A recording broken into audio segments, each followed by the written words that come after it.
দর্শক, এগুলো অ্যাভোকাডো ফল। আজকে আপনাদের জানাবো এই অ্যাভোকাডো ফল কি, আর কীভাবে খেতে হয়, আর কীভাবে আপনি সহজ উপায়ে চাষ করে লাভবান হন। এই অ্যাভোকাডো কি এবং কীভাবে এগুলো খেতে হয় আর কীভাবে চাষ করতে হয় একটু যদি আপনি আমাদের বলতেন। অ্যাভোকাডো একটি ঔষধি ফল। এর আদি জন্ম দক্ষিণ মেক্সিকোয়, উত্তর আমেরিকার দক্ষিণ মেক্সিকোয় প্রায় ৭,০০০ বছর পূর্বে। এইটা পর্যায়ক্রমে উত্তর আমেরিকা থেকে শুরু করে দক্ষিণ আফ্রিকা মহাদেশ তথা আমাদের এশিয়া মহাদেশের শ্রীলঙ্কা সহ মালয়েশিয়া, থাইল্যান্ড, ভিয়েতনাম এবং স্বল্প পরিসরে বাংলাদেশেও এই চাষটা শুরু হয়েছে।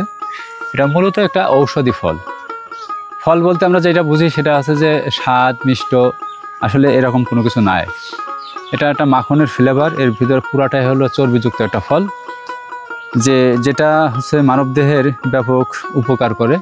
মানবদেহে বিভিন্ন খাবারের মাধ্যমে যে চর্বি মানবদেহে জমে, এই চর্বি মানুষের সমস্ত রোগের উৎপত্তির মূল কারণ। বাট এই ফলটা হলো চর্বি ফল। এটা খেলে মানুষের ওই ক্ষতিকর চর্বিটাকে অপসারণ করে এবং এটা মানুষকে উপকার করে। পাশাপাশি এটার আরও অনেক বহুবিধ ব্যবহার আছে এবং এই ফলটা আমাদের দেশে একেবারেই নতুন। তারপরেও আলহামদুলিল্লাহ দেশে হাজার হাজার ভোক্তা এই অ্যাভোকাডো খায় এবং পর্যায়ক্রমে এর চাহিদা ব্যাপক আকারে বাড়ছে। এই বাগানটার বয়স হচ্ছে 7 বছর। 2 বছর থেকে আমি ফলন পাচ্ছি। কিন্তু প্রথমে একটু ভাবতাম যে আসলে অ্যাভোকাডো কোথায় বিক্রি করব, কারণ আমি সেই 2000 সাল থেকে উচ্চমূল্যের ফলের সাথে আছি। এর বাজার ব্যবস্থাপনা সম্পর্কে আমার জানা ছিল যে আসলে বাজার কোথাও নাই। কিন্তু পরবর্তীতে যখন বিভিন্ন মিডিয়ার কল্যাণে সারা দেশে এটা প্রচার হওয়ার পর মোটামুটি হাজার হাজার ভোক্তা পাইকার আমার সাথে যোগাযোগ করে এবং সে থেকে এ পর্যন্ত বেচা বিক্রিতে কোনো সমস্যা নেই, বরং প্রতি বছরই এর ব্যাপক আকারে চাহিদা বাড়ছে। তো এই চাষটা ভবিষ্যৎ আছে বলে আমি মনে করি। এই কারণেই, যেহেতু এটা আসলে এমনি স্বাভাবিক কোনো খাওয়ার ফল না, এটা একটা ঔষধি ফল। আর পৃথিবীর মানুষ এখন ভেজাল খেয়ে খেয়ে মানুষ সবাই কিন্তু বিভিন্ন রোগে, জটিল এবং কঠিন রোগে আক্রান্ত। সেই হিসেবে এই ধরনের ঔষধি ফল ভবিষ্যতে এর ব্যাপক চাহিদা বাড়বে এবং এর গুণাগুণ সম্পর্কে যখন মানুষ জানতে পারবে তখন এই ফলের দিকে মানুষ আরও ঝুঁকবে। এবং আমি আশা করি যে অদূর ভবিষ্যতে বাংলাদেশে অ্যাভোকাডো চাষ আরও সম্প্রসারিত হবে এবং এদেশের মানুষের এই পুষ্টির চাহিদা পূরণ হবে এবং এদেশের মানুষ সুস্থ থাকার চেষ্টা করবে। আপনি অন্যান্য ফল বাদ দিয়ে এই অ্যাভোকাডো ফলের প্রতি কেন উদ্বুদ্ধ হলেন? জি, আমি আসলে 2000 সাল থেকে বললাম না, বিভিন্ন উচ্চমূল্যের ফল, বাউকুল, পেয়ারা, ড্রাগন, এই সমস্ত উচ্চমূল্যের ফলগুলো চাষ অলরেডি ধারাবাহিকভাবে করেছি এবং আল্লাহ চাইলে সফলতা অর্জন করেছি। কিন্তু পরবর্তী পর্যায়ে আমি ভাবলাম যে এমন একটি ফল চাষ করতে হবে যে ফলের ভবিষ্যৎ কখনোই নষ্ট হবে না। তো পরবর্তীতে আমি ভাবলাম যে একটা স্থায়ী ফলের আবাদ করব।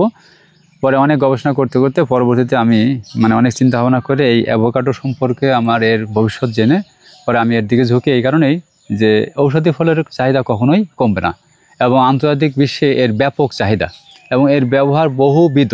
অন্যান্য ফল শুধু খেতে হয়, বাট এর ব্যবহার কিন্তু বহুবিধ, যার কারণে আমি এই অ্যাভোকাডোর ভবিষ্যৎ আছে মনে করেই আমি এটাকে চাষে নিয়ে আসছি।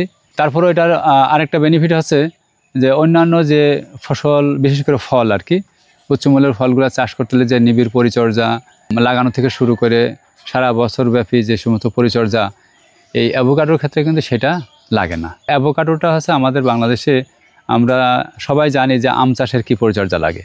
তো আম চাষের মতোই গাছ লাগিয়ে রাখলে এই গাছে কোনো রোগ বালাই নেই। আপনারা গাছের চেহারা দেখলে বুঝতে পারবেন যে এই গাছে কোনো রোগ বালাই নেই। আপনার এখানে কতগুলো গাছ আছে? আমার 7 বিঘা জমিতে মোট প্রায় 300-র কাছাকাছি গাছ আছে। এবছর বেচা বিক্রি কি আরম্ভ করেছেন? এই বছর বেচা কিনা শেষ অলরেডি। আমার বাগানে এখন বর্তমানে 3টা গাছে ফল আছে আর সবই বেচা বিক্রি শেষ। ইতিমধ্যে কেমন টাকা বিক্রি করেছেন, আনুমানিক একটা হিসাব? আসলে এটা বলা মুশকিল, খাতা খতেন নিয়ে বসতে হবে। তো কারণ আছে যে আপনার হলো আমি 2 কেজি পর্যন্ত পার্সেল করি, তো এগুলা আজকে 3 মাস ধরে বিক্রি চলছে। তো যাই হোক, গত বছর থেকে একটু বেশি হয়েছে, কিন্তু গত বছর 100 মনের উপরে ফল বিক্রি হয়েছে। কিন্তু এই বছর আশা করছিলাম অনেক বেশি হবে, কিন্তু অত্যন্ত হিটের কারণে এবং এই হিটটা দীর্ঘদিন স্থায়ী হওয়ার কারণে অ্যাভোকাডো ফল অনেক ঝরে গেছে। তবে এইভাবে যদি হিটটা পর্যায়ক্রমে বাংলাদেশে পড়তে থাকে, হয়তো একটা সময় এটাও শুয়ে যাবে, তখন আর এই সমস্যাটা থাকবে না। তারপরে আল্লাহ চাইলে গতবার আছে, এবার কিছুটা বেশি হয়েছে। সব গাছে ব্যাগিং ছিল আর কি, যেহেতু ফল বিক্রি হয়ে গেছে তো এখন এই গাছটা এবং আরও একটা গাছে ব্যাগিং মানে আছে, এই যে ব্যাগিং আর কি, ঠিক আছে, সমস্ত গাছে ব্যাগিং। এগুলো করলে কি লাভ হয়? এটার সুবিধা বিভিন্ন রকম আছে। সেটা আছে প্রথমত আমরা মানে এই বর্ষার মৌসুমে যে ফলগুলা মানে আমাদের দেশে থাকে আর কি, এই ফলগুলাতে কিন্তু আপনার প্রচুর পোকা লাগে, হ্যাঁ, বিশেষ করে মাছি পোকা, যেটা এই ফলকে মানে একেবারে নষ্ট করে দেয়। মানে একটা ফুল ফুটিয়ে দেওয়ার পরে ফলটা হ্যাঁ মানে পাকা পর্যায়ে যে ফলটা পচে যায়, খাওয়ার অনুপযোগী হয়ে যায়। তো সেই কারণেই এই মাছি পোকা দমনের জন্যই কীটনাশক ব্যবহার করতে হয়, কিন্তু কীটনাশকের অনেক খরচ, পাশাপাশি কীটনাশক ব্যবহার করলে এই ফলটাও মানে নিরাপদ থাকে না। তো এই কারণেই মূলত এই ব্যাগিংটা করা। এই চারা রোপণ করলে জি, কত বছর পরে গাছে ফল বা ফুল আসা আরম্ভ হয়? আসলে দেখেন অ্যাভোকাডোর বিভিন্ন জাত আছে, সারা ওয়ার্ল্ডে অনেকগুলো জাত আছে। তো আমার এখানে যে গাছগুলো নিচে আমি দাঁড়ায় আছে, আপনারা ভিডিও করতেছেন, এই গাছগুলোতে আমার 2 বছরে ফলন এসেছে আর কি।